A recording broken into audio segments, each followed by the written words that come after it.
How often do you see confusing, overcomplicated trading charts? There are hundreds of indicators, signals, patterns, and so on, which make it difficult to decipher what is useful information and what is completely irrelevant. In this video, I'm going to dive into breaking down technical analysis so you can understand what it is and how to do technical analysis yourself. We'll be looking at supply and demand, support and resistance, and a few indicators. Welcome back to the Trading Project, where I take you through my journey of learning to trade financial markets successfully, sharing what I learn and what trades I take as I go. Before you watch this video, if you don't understand how to read candlestick charts, please make sure to watch my other video, Understanding Trading Charts, as we'll be using these extensively in today's video. With that being said, let's dive in. Firstly, we always hear the term technical analysis in trading, but what exactly does this mean? Technical analysis is a method of evaluating and predicting future price movements based on historical market data, with the primary focus being on trading charts and patterns. Unlike fundamental analysis, which looks at a company's financial health, macro news, and so on, technical analysis relies solely on price action and volume through looking at charts. Traders and day traders always use technical analysis as it's crucial for short-term price predictions and provides traders with conviction into taking a specific trade. Next, we'll go through the main aspects of technical analysis and how to identify and use this in your day-to-day trading. The first important topic to discuss is supply and demand in terms of price action. On any chart, it's clear to see areas where prices are moving up and moving down, and this boils down to supply and demand at particular price levels, with buyers and sellers consistently affecting the price of that instrument. You can think of this in simple terms. If 100 people are trying to sell eggs and there is only one buyer, the price of eggs will have downwards pressure due to the increased supply.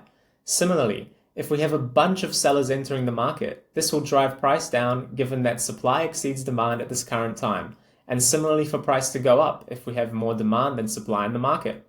When we have periods of price not really moving and the market trading in a relatively tight range, we call this consolidation. This generally refers to the market moving sideways, waiting for certain supply or demand to break out into a new price range. Now that we know this, it's a good time to introduce support and resistance. These are historical key areas where price seems to be reacting or reversing and can be referred to as buy and sell zones with increased demand and supply. A support is where price gets held up by demand and doesn't break below that key level, and a resistance is when price gets held down by supply and doesn't break above that key level.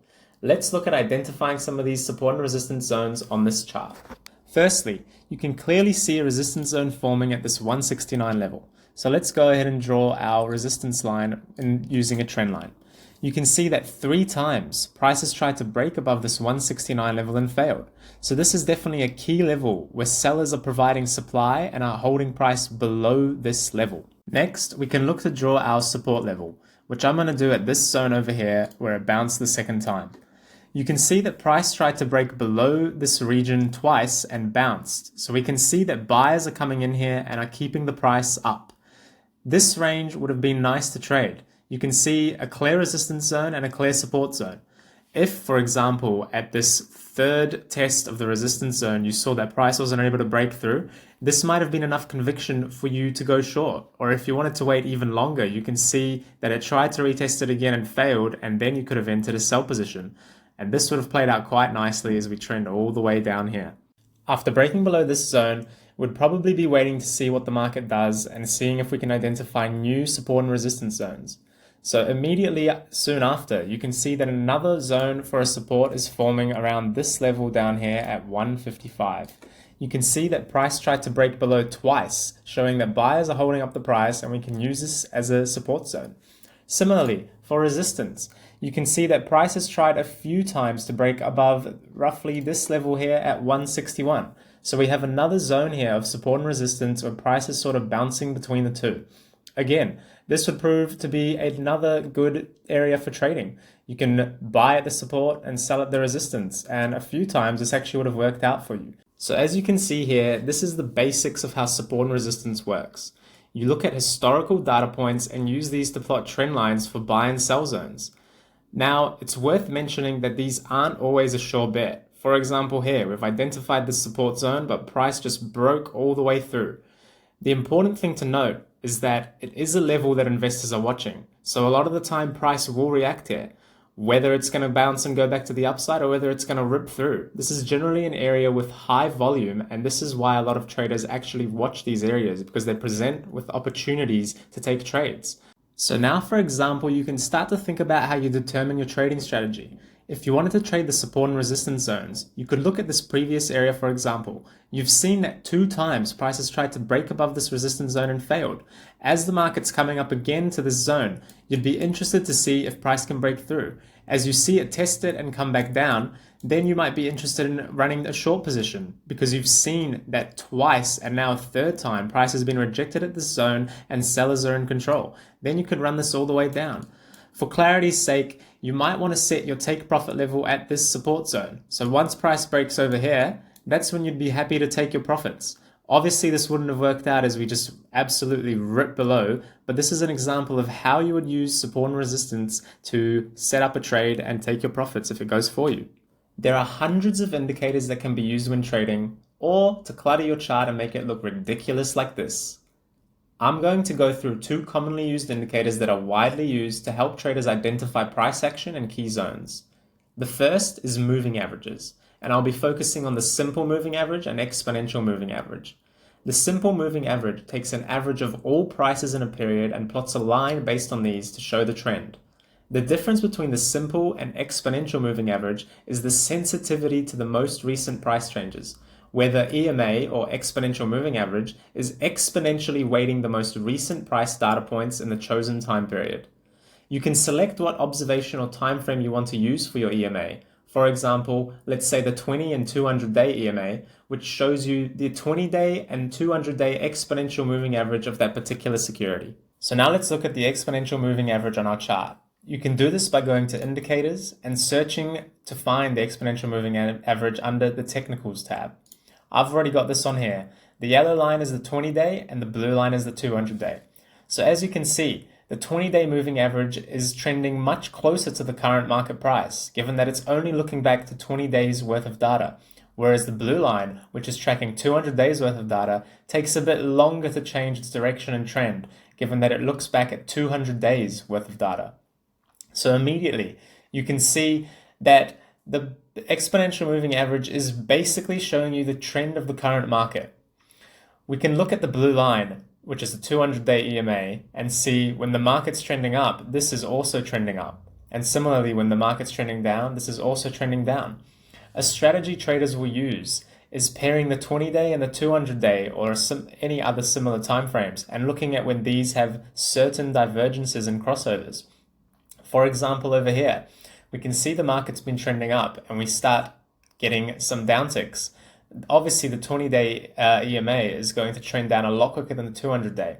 But once these cross over, this is probably a very strong signal to suggest that the market is going to continue downticking and the macroeconomic outlook is towards the downside.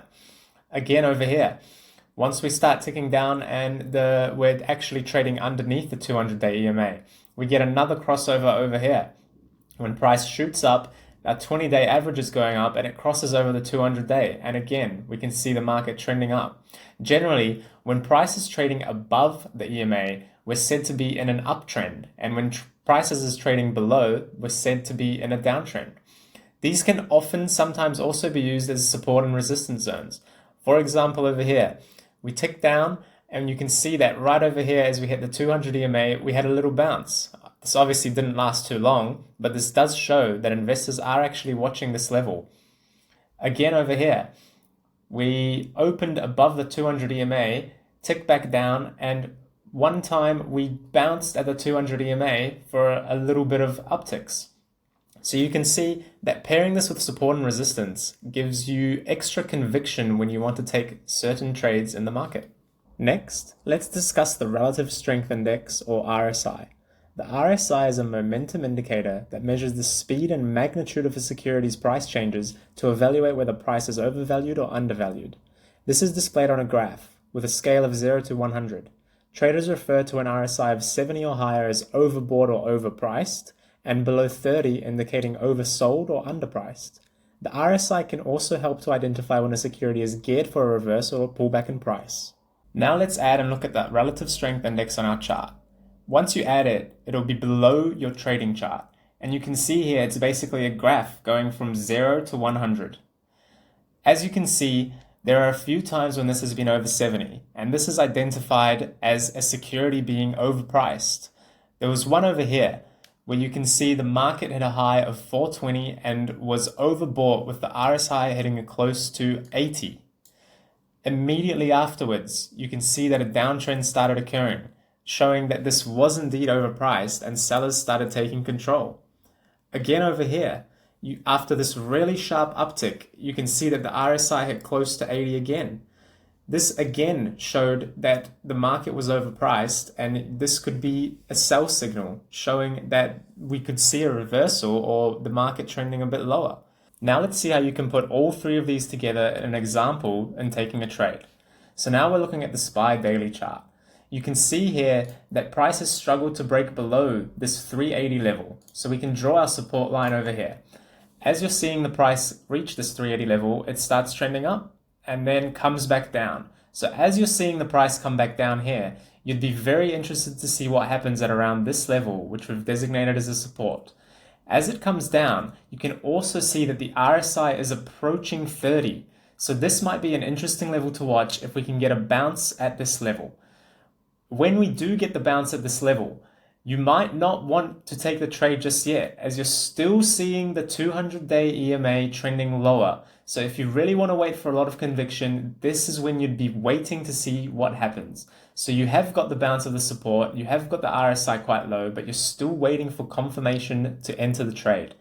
As we continue trending higher and reach this 200 EMA, you can see it start to trend upwards. And as we break it, this might be the entry point that you've been looking for. You place your buy order here, and then as you can see, all three criteria have been met. The RSI was cheap, you bounced off your support, and if you were waiting up until this point just to see if you could break the EMA as well, then you'd be taking your long and running it up. Similarly, you could argue that when it reaches this support and bounces with the RSI looking this cheap, at this point you may even be wanting to start taking your trade. It's up to you how much conviction you want and how many factors you want to consider before taking your trade. That pretty much wraps up the basics of what technical analysis is and some examples of support, resistance, indicators, and taking trades. I've only covered a surface level here, as there's a lot more to know and learn about this topic, and as I learn and gain more experience, I'll continue making more educational videos of this sort on my journey to becoming a profitable trader. If you found this helpful, please do me a favor and like, subscribe, and comment, and I'll see you all in the next one.